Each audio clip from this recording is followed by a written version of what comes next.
Hello, Bame Farm fans. It is plastic changing day on the greenhouse. Yay. It's not all held on here by much. Dad's already going around and taking off his bottom strip, and there's just a bunch of screws through it that hold it in to another strip behind it, and it's supposed to kind of seat in there nicely. That the other part of the channel matches the shape, and the arches just kind of have this funky rod. It's kind of a star pattern on it almost to hold it over the top at the end. There's two layers. You can see why we're replacing it. There's a bunch of holes in it.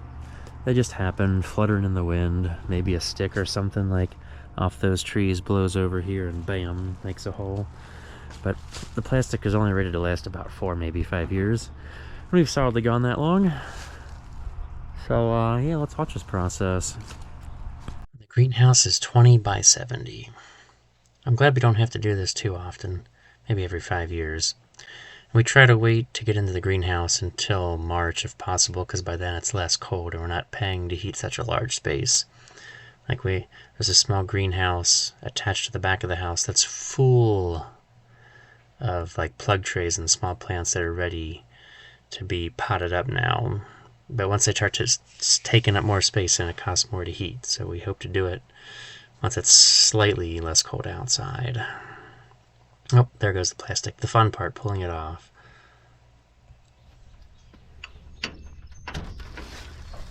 Well, let's step into the great outdoors. There's no plastic on it. It's kind of a different look. Just kind of have some walls over here. And technically we're on the outside now, looking back in. So this is the very empty greenhouse before we get flowers going in here. Because it's warm outside today, it's warm inside. We had 2 inches of snow this morning, and it melted away by lunch. And it's like a skeleton or a rib cage up there. Oh, now it's time to roll the plastic out. We have 2 layers going on. We got to roll it down and then roll it back. Unfortunately, they don't make the plastic pre-rolled as 2 layers. Would be nice though. I'm doing a pretty good job balancing up there. Good thing I'm part monkey. The biggest thing I gotta watch for is any bolts sticking up in the frame while I'm unrolling it, because that could cause a little hole in the plastic. Now when we inflate it, it's understandable to have a little bit of air loss. We're not going to have a perfect seal, but we should at least try at the beginning to have as few holes as possible. It's kind of why we change plastic, because it gets to a point where there's just so many holes, mostly on the outside from external damage. Now if this was windy today, this would be terrible, but it's still kind of like wrestling a wet noodle. Trying to get the plastic tight and then crimped in, keeping it from just being unruly in general. It's surprisingly nice weather. One of the few days where I'm happy with the weather we're having here.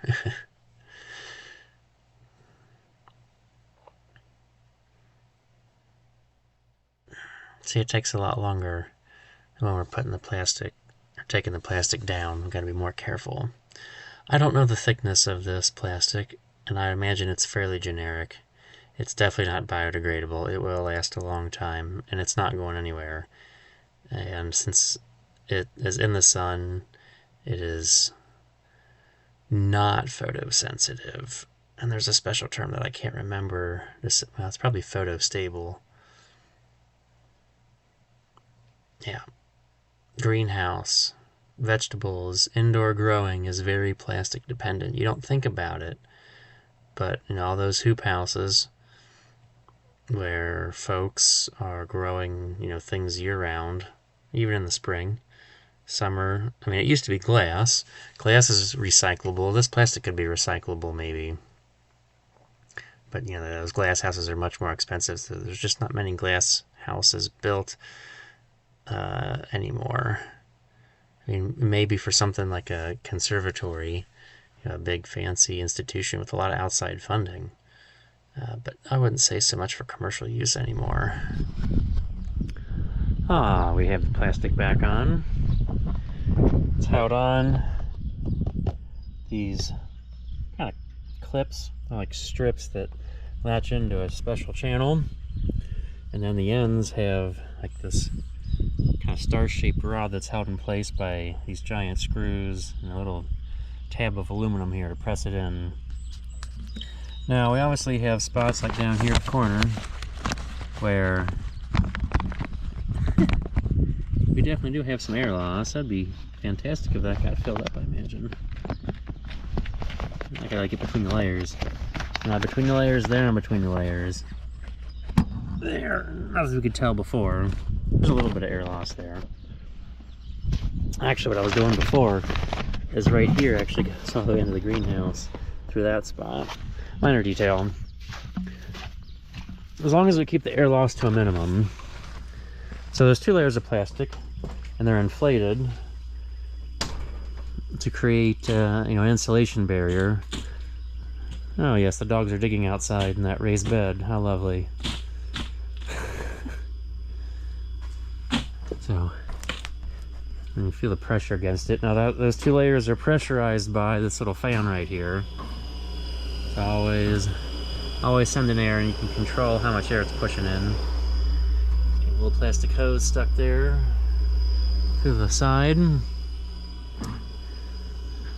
And so the air pocket, creates some insulation, and also helps, like, it doubles the greenhouse effect.